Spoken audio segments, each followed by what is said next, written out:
I really appreciate you joining me today, and if you're new to the channel, please subscribe. This first story is like something straight out of a soap opera or an episode of Waterloo Road. A head teacher attacked his deputy head teacher with a monkey wrench in an overwhelming sexual jealousy case where the prosecution said head teacher believed that the deputy was sleeping with the same woman that he was another fellow teacher. I know it sounds really dramatic. Anthony John Felton is the head teacher, and he's pled guilty to 1 count of attempting to cause grievous bodily harm with intent to his deputy head teacher of the school, Richard Pike, who was 51 years old. So these are very grown men, they've got very long careers, and they definitely should have known better. But it goes to show that even as people get older, jealousy and rage can still become very hard to control. St Joseph's is a fantastic school with a thriving community and a lot to celebrate. This year, I launched our alumni project to connect with 1,000 students who've been through our gates and who've gone on to follow a wide range of careers, both locally and around the world. The 54-year-old armed himself with the monkey wrench and sought out his colleague and attacked him from behind, and it was caught on CCTV.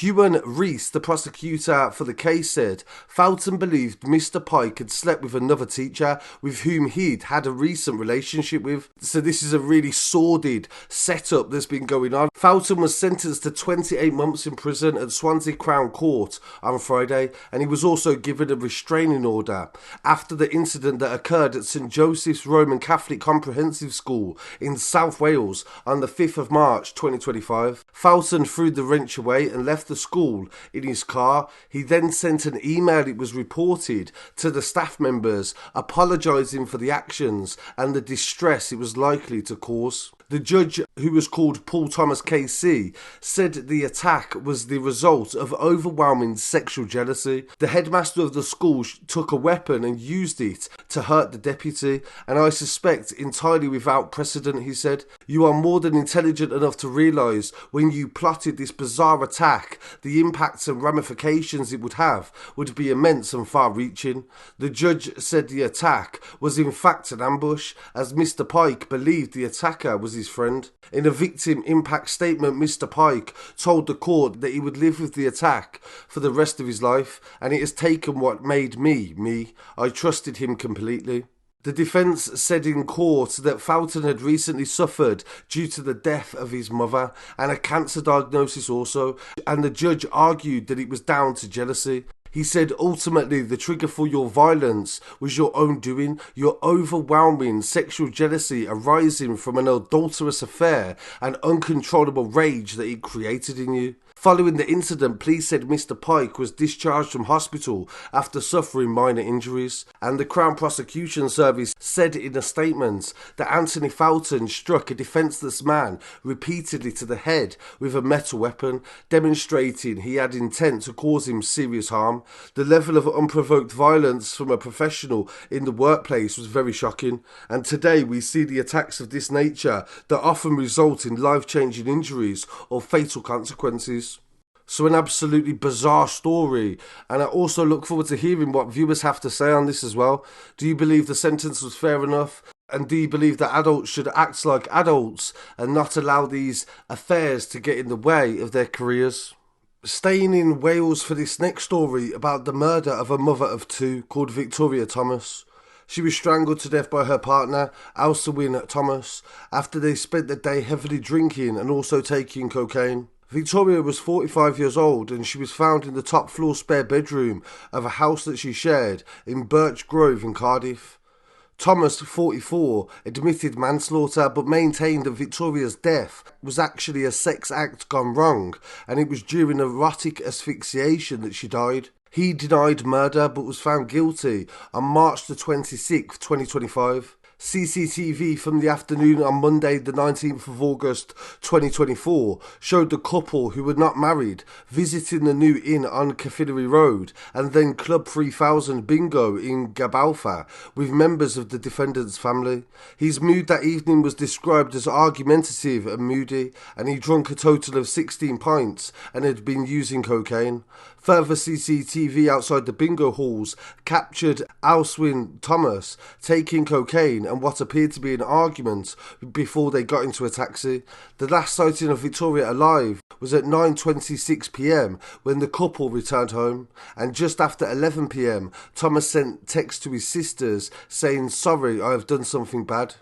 Victoria's body was found during the early hours of the 20th of August after Thomas's niece was concerned by the texts and went to check on her welfare. When police arrived, Thomas was asleep in the couple's bedroom on the middle floor, and he replied to them no comment during the interview, but admitted strangling Victoria intentionally. And the latest update to this story is that Elsewin Thomas has been jailed for the murder of Victoria Thomas. He has been found guilty of the murder after trial. The senior investigating officer, Detective Chief Inspector Matt Powell, said Victoria was a much-loved daughter, mother, sister, aunt and niece. Her devastated family have shown tremendous patience and dignity during this trial and this heartbreaking ordeal. Our thoughts go out to them today. Thomas has shown no remorse and maintained that Victoria's death was some kind of sex act gone wrong, but he made no effort to revive her or to seek help for her, and having killed her, he went on to go to sleep in their bedroom. So rest in peace to Victoria, and my condolences to her family and friends. And this story is a massive reminder of how addiction and alcohol and drugs can steadily destroy relationships and sometimes make people do actions that they wouldn't otherwise do if they were sober. So please pay respects in the comments for Victoria and subscribe to the channel if you're new. And this final story is an update to the disappearance of a woman called Pereia Vasey, and her disappearance is now being treated as murder by South Wales Major Crime Team. A man 41 years old and a woman 48 years old, who are both known to Pereia, remain in police custody after being arrested on suspicion of her murder. The focus of the ongoing investigation remains Pereia's movements after she left her place of work in Canton at 3 p.m. on April the 12th. She was driving her black Mercedes GLC 200, which was located on April the 15th in Dorchester Avenue, Pennyland. Pereia has long curly black hair, and she was last seen wearing a black zip-up gym over top and black trousers and trainers. She was carrying a small handbag. The investigating officer, Chief Inspector Matt Powell, says, "I can confirm that the investigation into the disappearance of Pereia is now a murder investigation. I currently have no evidence that she is alive. Her family and friends are extremely concerned, and they have not heard from her, and this is totally out of character. Pereia's family have been informed, and we are keeping them updated, and they have 2 people still in custody, and their focuses remain on what she did after she left work on the 12th of April. So this is a story we're going to be following as well, so please make sure you send all stories that you think are important to our social medias on Instagram, TikTok, Twitter, and I'll always try to get back to as many as possible, or email at scarcitystudios@gmail.com, and we'll definitely try to feature as many stories as we can.